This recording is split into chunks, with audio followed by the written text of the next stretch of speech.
Hello friends, welcome to Kannan info Tamil. நம்ம இன்னைக்கு என்ன டாபிக் பார்க்க போறோம் அப்படின்னா, ரெண்டு முக்கியமான டிஃபென்ஸ் அப்டேட் இந்த வீடியோல பார்க்க போறோம். முதல் டிஃபென்ஸ் அப்டேட், இந்திய கடற்படை ரஃபேல் எம் போர் விமானங்கள்ல பயன்படுத்துவதற்கு ரெண்டு முக்கியமான மிசைல்களை வாங்குவதற்கு பிரான்ஸ் நாட்டுடன் பேச்சுவார்த்தை நடத்தி வந்துகிட்டு இருக்காங்க. பிரான்சிடம் இருந்து இந்திய கடற்படை வாங்க உள்ள அந்த ரெண்டு மிசைல்களும் உலகின் தலை சிறந்த மிசைல்கள் அப்படின்னு சொல்லப்படுது. இந்தியா எந்த மிசைல்கள் பிரான்சிடம் இருந்து வாங்க போறாங்க, ரஃபேல் எம் போர் விமானத்தில் இணைக்கப்பட உள்ள அந்த ரெண்டு மிசைல்களோட செயல்திறன் மற்றும் சிறப்பு அம்சங்கள் என்ன, இந்த ரெண்டு மிசைல்களை ரஃபேல் எம் போர் விமானத்தில் இணைப்பதன் மூலம் சீன கடற்படை விமானங்களை விட இந்திய கடற்படை விமானம் எப்படி சக்தி வாய்ந்ததா இருக்கும் அப்படிங்கிறது குறித்து பார்க்கலாம். இரண்டாவது அப்டேட், இந்திய கடற்படையில அடுத்த வருடத்தோட தொடக்கத்துல அதிநவீன தொழில்நுட்பம் கொண்ட ஒரு போர்க்கப்பல் இணைய இருப்பதா செய்திகள் வெளிவந்திருக்கு.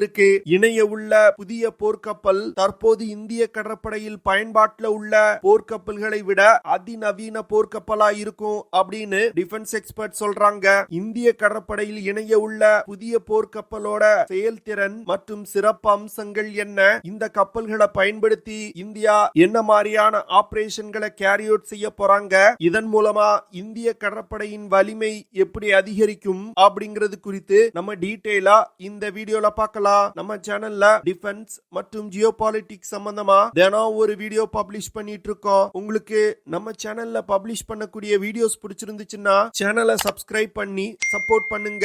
நீங்க பண்ற ஒவ்வொரு சப்ஸ்கிரிப்ஷனும் எனக்கு அடுத்தடுத்த வீடியோஸ் போடுறதுக்கு ஒரு மோட்டிவேஷனா இருக்கும். இந்திய கடற்படை பிரான்சிடம் இருந்து தன்னுடைய விமானம் தாங்கி போர்க்கப்பல்கள்ல வச்சு இயக்குவதற்கு 26 ரஃபேல் எம் போர் விமானங்களை வாங்குவதற்கு முடிவு செஞ்சிருக்காங்க. தற்போது பிரான்ஸ் மற்றும் இந்தியாவுக்கு இடையே ரஃபேல் எம் போர் விமானங்கள்ல பயன்படுத்தப்பட உள்ள ஆயுதங்கள் குறித்து பேச்சுவார்த்தை நடத்தப்பட்டு வந்துகிட்டு இருக்கு. குறிப்பா இந்திய கடற்படை ரஃபேல் எம் போர் விமானத்துல ஸ்கால்ப் அப்படிங்கிற லாங் ரேஞ்ச் க்ரூஸ் மிசைலையும் மிட்டியார் அப்படிங்கிற beyond visual range air to air மிசைலையும் கண்டிப்பா இணைக்கணும் அப்படின்னு பிரான்சிடம் கோரிக்கை வச்சிருக்காங்க. பிரான்ஸ் இந்த ரெண்டு மிசைல்களையும் ரஃபேல் எம் போர் விமானத்துல இணைப்பதற்கு ஒப்புதல் கொடுத்திருக்காங்க. ஸ்கால்ப் மற்றும் மிட்டியார் மிசைல்களை ரஃபேல் எம் போர் விமானங்கள்ல இணைப்பதன் மூலம் ஆசிய நாடுகள்ல உள்ள கடற்படை விமானங்கள்ல இந்தியாவின் ரஃபேல் எம் போர் விமானம் தான் சிறந்த விமானமா இருக்கும். இந்தியா பயன்படுத்தும் ரஃபேல் எம் போர் விமானத்தோட தாக்கும் திறனை அதிகரிப்பதற்கு பிரான்ஸ் முழு ஒத்துழைப்பு கொடுத்து வந்துகிட்டு இருக்காங்க. பிரான்ஸ் நாட்டின் எம்பிடிஏ நிறுவனம் இந்தியா கேட்கக்கூடிய ஸ்கால்ப் மற்றும் மிட்டியார் மிசைல்களை இந்தியாவுக்கு விற்பனை செய்வதற்கு விருப்பம் தெரிவிச்சிருக்காங்க.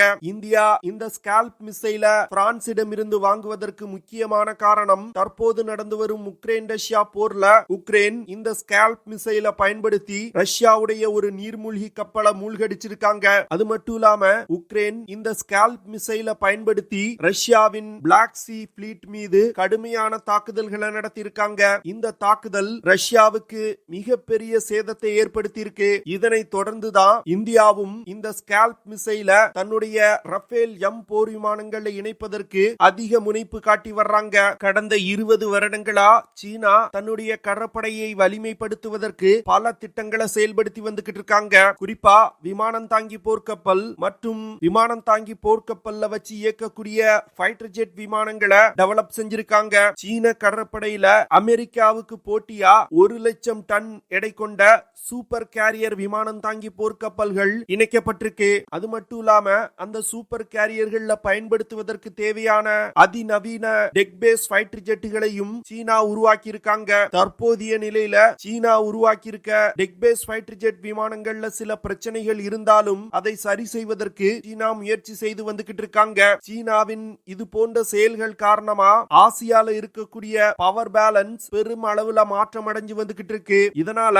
தன் இருப்பை தக்க வைத்துக் கொள்வதற்காக இந்தியா தற்போது தன்னுடைய கடற்படையின் வலிமையை அதிகரிப்பதற்கு பல்வேறு திட்டங்களை செயல்படுத்தி வந்துகிட்டு இருக்காங்க. அதுல டெட்பஃப் அப்படிங்கிற விமானம் தாங்கி போர்க்கப்பல்கள்ல வச்சு இயக்கக்கூடிய ஒரு ஃபைட்டர் ஜெட் விமானத்தை இந்தியா டெவலப் செய்து வந்துகிட்டு இருக்காங்க. அந்த விமானம் டெவலப் செய்யப்பட்டு வரும் காலகட்டத்தில் பயன்படுத்துவதற்காக தான் இந்தியா பிரான்சிடம் இருந்து 26 ரஃபேல் எம் போர் விமானங்களை வாங்கியிருக்காங்க. தற்போதைய நிலையில இந்திய கடற்படை விமானங்கள்ல இருந்து இயக்குவதற்கு MiG-29K விமானங்கள் தான் பயன்படுத்தப்பட்டு வருது. இந்த விமானத்துல பல்வேறு பிரச்சனை பிரச்சனைகள் இருக்கு. இதன் காரணமாக தன்னுடைய கடற்படை விமானங்களின் வலிமையை அதிகரிப்பதற்காக பிரான்சிடமிருந்து இந்த ரஃபேல் எம் போர் விமானங்களை வாங்குறாங்க. இந்தியாவுக்கு டெக் பேஸ் ஃபைட்டர் ஜெட்டுகளை சப்ளை செய்வதற்கு பிரான்ஸ் மற்றும் அமெரிக்கா போட்டி போட்டாங்க. பிரான்ஸ் ரஃபேல் எம் போர் விமானத்தை இந்தியாவுக்கு கொடுப்பதற்கு முன் வந்தாங்க. அமெரிக்கா FA-18 சூப்பர் ஹார்னட் விமானத்தை கொடுப்பதற்கு முன் வந்தாங்க.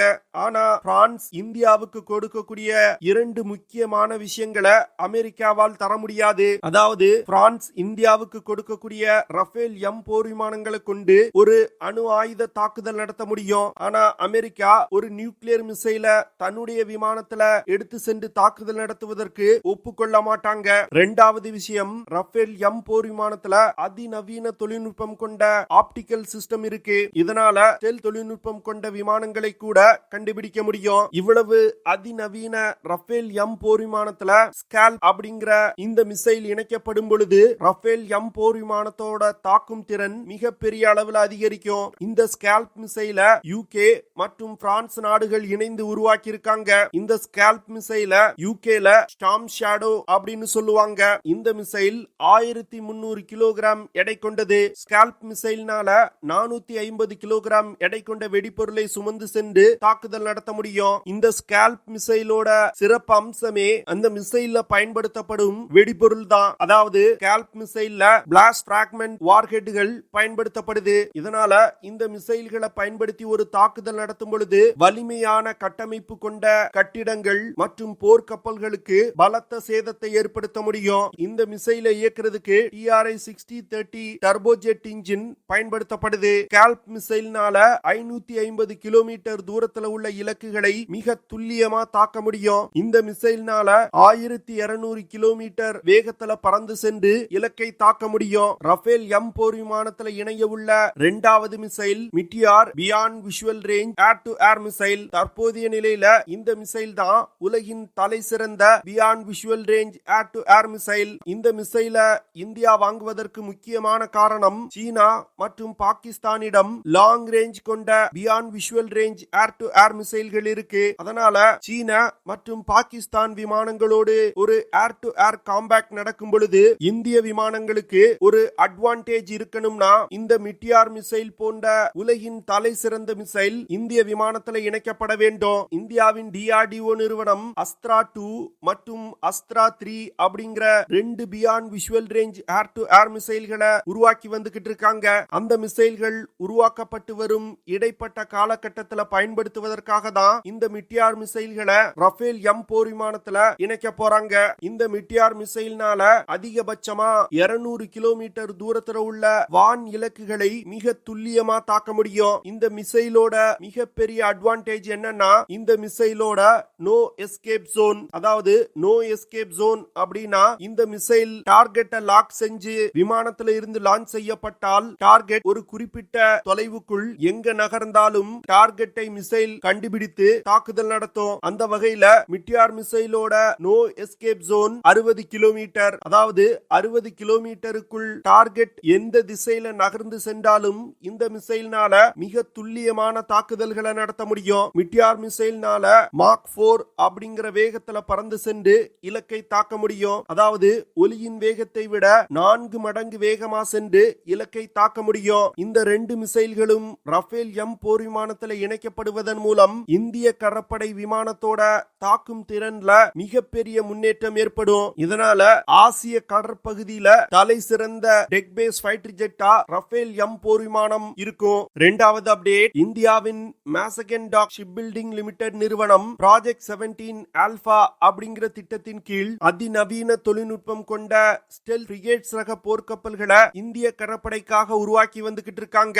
இந்த ப்ராஜெக்ட் ஆல்பா திட்டத்தின் கீழ் INS நீலகிரி அப்படிங்கிற முதல் போர்க்கப்பல் உருவாக்கப்பட்டிருக்கு. இந்த போர்க்கப்பலை அடுத்த வருடத்தோட தொடக்கத்துல இந்திய கடற்படையில இணைக்க போறாங்க. இந்த ப்ராஜெக்ட் ஆல்பா திட்டத்தின் கீழ் 7 அதிநவீன ஸ்டெல்த் தொழில்நுட்பம் கொண்ட ஃப்ரிகேட்ஸ் ரக போர்க்கப்பல்கள் கட்டப்பட்டு வருது. கிட்டத்தட்ட 45,000 கோடி ரூபாய் செலவுல இந்த ப்ராஜெக்ட இந்தியா செஞ்சு வந்துகிட்டு இருக்காங்க. இந்த திட்டத்தின் கீழ் கட்டப்படும் 7 போர்க்கப்பல்களை Garden Reach ship building limited நிறுவனம் மற்றும் Mazagon dock ship building limited நிறுவனங்கள் கட்டி வந்துகிட்டு இருக்காங்க. ப்ராஜெக்ட் 17 ஆல்பா திட்டத்தின் கீழ் கீழ் கட்டப்பட்டு வரும் போர்க்கப்பல்கள் இந்திய கடற்படையில் இணைக்கப்பட்டால் இந்திய கடற்படையில் உள்ள போர்க்கப்பல்களிலே அதிநவீன போர்க்கப்பல்களாயிருக்கும். நீலகிரி கிளாஸ் ஸ்டெல்த் ஃப்ரிகேட்ஸ் ரக போர்க்கப்பல்களை வார்ஷிப் டிசைன் பீரோ அப்படிங்கிற அமைப்பு டிசைன் செஞ்சிருக்காங்க. நீலகிரி கிளாஸ் ஸ்டெல்த் ஃப்ரிகேட்ஸ் ரக போர்க்கப்பல்களை பயன்படுத்தி நீர்மூழ்கி கப்பல்களுக்கு எதிராக செய்யக்கூடிய ஆன்டி சப்மரின் வார்ஃபேர், விமானங்களை தாக்கி அழிக்கக்கூடிய ஆன்டி ஏர் மற்றும் போர்க்கப்பல்கள் மற்றும் தரையில் உள்ள இலக்குகளை தாக்கி அழிக்கக்கூடிய ஆன்டி சர்ஃபேஸ் வார்ஃபேரை இந்திய கடற்படையால செய்ய முடியும். குறிப்பா சொல்லணும் அப்படின்னா இந்த போர்க்கப்பலை பயன்படுத்தி ஆகாயம், தரை மற்றும் நீருக்கு அடியில் உள்ள இலக்குகளை தாக்கி அழிக்க முடியும். இந்த நீலகிரி கிளாஸ் ஸ்டெல்த் ஃப்ரிகேட்ஸ் ரக போர்க்கப்பல் 6670 டன் எடை கொண்டது. கிட்டத்தட்ட 149 மீட்டர் நீளமும் 17.8 மீட்டர் அகலமும் 5.2 மீட்டர் உயரமும் கொண்டது. இந்த ஐஎன்எஸ் நீலகிரி கப்பலோட சிறப்பு அம்சம் என்னன்னா இந்த கப்பல்ல ஸ்டெல்த் தொழில்நுட்பம் இருக்கு. இதனால எதிரிகளால் ரடார் மற்றும் சோனார் சிஸ்டத்தை பயன்படுத்தி இந்த கப்பல்களை எளிதில் கண்டுபிடிக்க முடியாது. அது மட்டும் இல்லாம இந்த கப்பல்ல அதிநவீன சென்சார்கள், ரடார் சிஸ்டம் மற்றும் வெப்பன் சிஸ்டம் இருக்கு. இதனால ஒரே நேரத்துல ஒன்றுக்கும் மேற்பட்ட டார்கெட்டுகள் மீது இந்த கப்பலை பயன்படுத்தி தாக்குதல் நடத்த முடியும். நீலகிரி கிளாஸ் கப்பலை பயன்படுத்தி 4600 முதல் 10200 கிலோமீட்டர் தூரம் வரைக்கும் பயணிக்க முடியும். இந்த கப்பல்னால அதிகபட்சமா 52 கிலோமீட்டர் பெர் ஹார் வேகத்துல பயணிக்க முடியும். நீலகிரி கிளாஸ் கப்பலை இயக்குறதுக்கு 189 செயலர்கள் மற்றும் 35 அதிகாரிகள் தேவைப்படுவாங்க. இந்த கப்பல்ல 32 பாரக் 8 சர்ஃபேஸ் டு ஏர் மிசைல்களை எடுத்து செல்ல முடியும். அது மட்டும் இல்லாம 8 பிரம்மோஸ் ஆன்டி ஷிப் மிசைல்களையும் இந்த போர்க்கப்பல்ல எடுத்து செல்ல முடியும். இந்த கப்பல்ல நீர்மூழ்கி கப்பல்களை தாக்கி அழிப்பதற்கு 2 டார்பிடோ டியூப்ஸ் கொடுக்கப்பட்டிருக்கு. இந்த டார்பிடோ டியூப்ஸ்ல இருந்து வருணாஸ்திரா டார்பிடோக்களை லான்ச் செய்ய முடியும். அது மட்டும் இல்லாம நீர்மூழ்கி கப்பல்களை தாக்கி அழிப்பதற்கு 2 RBU 6000 ஆன்டி சப்மரின் ராக்கெட் லான்ச்சர்களும் இணைக்கப்பட்டிருக்கு. இந்த கப்பல்ல இருந்து 2 HAL துரு இல்லன்னா சீக்கிங் ஹெலிகாப்டர்களை ஆபரேட் செய்ய முடியும். குறைவான தூரத்தில் உள்ள இலக்குகளை தாக்குவதற்கு ஒரு ஓட்டே மெலோரா 76mm நேவல் கன் இணைக்கப்பட்டிருக்கு. அடுத்து 2 AK-630M க்ளோஸ் இன் வெப்பன் சிஸ்டமும் இந்த கப்பல்ல இணைக்கப்பட்டிருக்கு. இது போன்ற பல்வேறு விதமான ஆயுதங்கள் இந்த கப்பல்ல இணைக்கப்பட்டிருக்கிறதுனால இந்த கப்பல் இந்திய கடற்படையில் இணைக்கப்பட்டால் இந்திய கடற்படையோட வலிமை பல மடங்கு அதிகரிக்கும். இந்திய பெருங்கடல் பகுதியை இந்தியாவால் தொடர்ந்து தன்னுடைய கட்டுப்பாட்டுல வச்சிருக்க முடியும். ஓகே ஃப்ரெண்ட்ஸ், நம்ம வீடியோவோட நிறைவு பகுதிக்கு வந்துட்டோம். இதெல்லாம் தான் நான் உங்ககிட்ட ஷேர் பண்ணணும் அப்படின்னு நினைச்ச விஷயங்கள். ஐ ஹோப் நான் ஷேர் பண்ண விஷயங்கள் உங்களுக்கு பிடிச்சிருக்கும்னு நினைக்கிறேன். அப்படி பிடிச்சிருந்துச்சுன்னா ஷேர் பண்ணுங்க, லைக் பண்ணுங்க, கமெண்ட் பண்ணுங்க. மறக்காம நம்ம சேனலுக்கு சப்ஸ்கிரைப் பண்ணுங்க. அப்படியே அந்த பெல் நோட்டிபிகேஷனை கிளிக் பண்ணி ஆல்ங்கிற ஆப்ஷனை எனேபிள் பண்ணிக்கங்க. See you in the next video. Jai Hind.